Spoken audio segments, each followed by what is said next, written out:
Okay, so I think someone might be mowing their lawn, but I'm gonna try to make this video as fast as I possibly can. Actually, no, I'm not. But hello! Welcome back. It hasn't been long, but what's up? Okay, starting off, I just want to say, hi guys, my name's Valeria. You can call me Larry, up to you. And I hope you enjoy this video. So for this video, I kind of wanted to do like a somewhat part 2 to my original video that's like unorthodox stats that got me into an Ivy, because I feel like stats show nothing about how I got accepted, because I do feel like I got accepted based on, like, I keep saying this, but so many things that were subjective. So if you haven't seen that video, I definitely go recommend it, because it kind of gives like a preview to this video. That video was just like so boring, and like I had to do something creative. I don't know if anyone will watch it. We'll see how it goes. So I graduated high school, 3.7 GPA.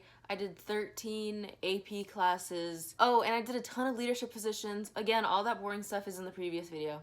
I only applied to 4 schools. I got accepted into 2. And let me just explain my thought process on those 4 schools. So everyone kind of assumed I would have been going to University of Texas because my brother goes there, all my friends go there.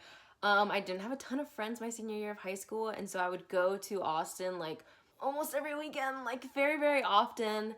And so everyone was kind of like, she's off, hook 'em. But here's the thing, like, I didn't want to stay in Texas, so like that was my safety school, and I had like all the stats.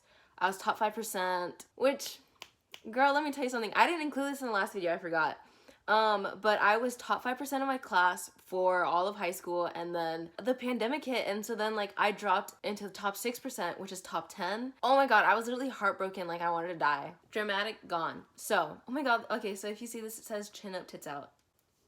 So that was University of Texas, and then, okay, this is how I know that like whenever people apply to like 37 schools, like you don't actually like all those schools. Like you're capping, because I applied to 4 and there was one that I didn't really like, and sorry to say, that was Boston College. And so I got into Boston College. That was my first acceptance. Yeah, I just got rejected from Northeastern. There's nothing else to say about it. It really humbled me. And then this is like the order that I got accepted into, and so I got all my defers or rejections like so freaking fast that I was like terror, am I gonna go to college?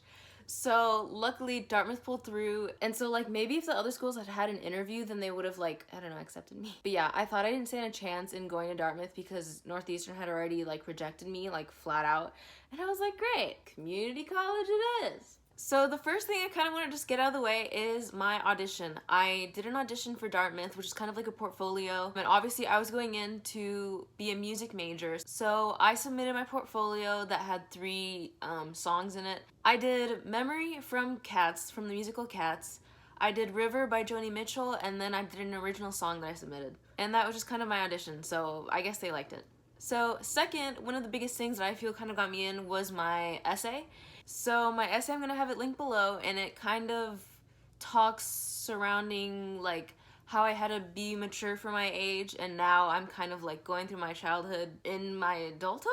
I don't know. But I'm really, really proud of the essay, so I don't mind sharing it. Definitely read that if you want to, just kind of get a feel for it. It's not that long, I promise. But I will say, I wrote 2 essays. Obviously I only submitted 1. That's like a personal essay, but I wrote a previous one that was about, so I'm 2 years ahead in math, and in that essay I kind of talked about how I can't do only what I'm good at, but I have to do stuff that I love. Because I didn't like math, but I was good at it, and I was like, this sucks. But I ended up scrapping that essay last minute because I was like, this does not show who I am. This does not make me stand out. She looks like every other bitch. Yeah. Like. And that's kind of one of the only pieces of advice I really have when it comes to this entire process. I promise it's gonna sound weird, but I promise it has some hold to it. Be the beekeeper. You have to stand out. And not stand out, like, when there's so many people applying to a university that have your exact same stats, your exact same SAT score, like everything's the exact same, like what makes you stand out. And obviously that has to be like your essays and what you do for your community, kind of like who you are as a person, like what makes you stand out. So that's what I would say, be the beekeeper. Have something in your application that just kind of like, oh, so like if they're like, this is my idea, like if you're in the admissions office, if they're just like passing around essays, it's like, oh, hand me that beekeeper essay. Like they're gonna remember that. And then that brings me along to the interview process. So the interview process, I kid you not, I kind of blacked it out. But one thing I will say is that you should be confident in who you are as a person. And I know that kind of works with everything, but you should definitely be confident in who you are as a person during the interview process. So that interviewer, it might seem all intimidating and stuff like that, but they're there to interview you so that they can fight for you in the admissions office. They're in your corner and they're fighting for you, and just give them so many details, because like the more details you can give them about your life, they might find like, oh, there's the beekeeper, like there's the bee, right? Keep like, oh, I'm physics, like music, and they're like, oh, you said physics? And then like they'll just run with that, and you're like, okay, that was like one detail out of 50, but go ahead. So they interview you, and then they write like an essay about you, and then they send that off to the admissions people, and that's how your interviewer fights for you. Also, like one other piece of advice that I kind of want to give is that like in my previous video I kind of show like I didn't have like the perfect ideal Ivy League scores, and I still got in. Given I only applied to 4 schools, so like who was I applying to? But I will say, like, time and time again I keep hearing that these higher ed institutions aren't looking for the perfect 4.0 candidate that did all these beautiful things. They're looking for personality. Like, okay, you have a 4.0, you're president of all these things. Who are you? But yeah, they don't want to talk to a brick wall. Like, get some friends, man. Like, be the mascot, be the beekeeper. Like, they want to know like your personality. They want to know why you are the way that you are. They want to know how you help your community and why you helped your community in that way. And like, I just see so many like YouTube videos that are like, oh, how did you get into Harvard Law? And they're like, well, I didn't have a great GPA, I didn't do this, but I did it, and that's how they got in. So like, they look nice, but they're not necessary. They're overall just looking for the best well-rounded abstract person that they can meet. And I was like reading the interview sheet that he gave me, like the interview essay that my interviewer gave me. That's a tongue twister. But physics kind of gave me an edge, like all of these things about physics. But I'm a music major, I'm an English major, I'm terrible at tests, so like that kind of gave me an edge. I kind of wanted to end on this note, but I feel like for a lot of these higher institutions and like elite institutions, some people just kind of have it in the books for them. Like they always knew that they were gonna be going to these institutions, and I feel like that's kind of how it works a lot of the times.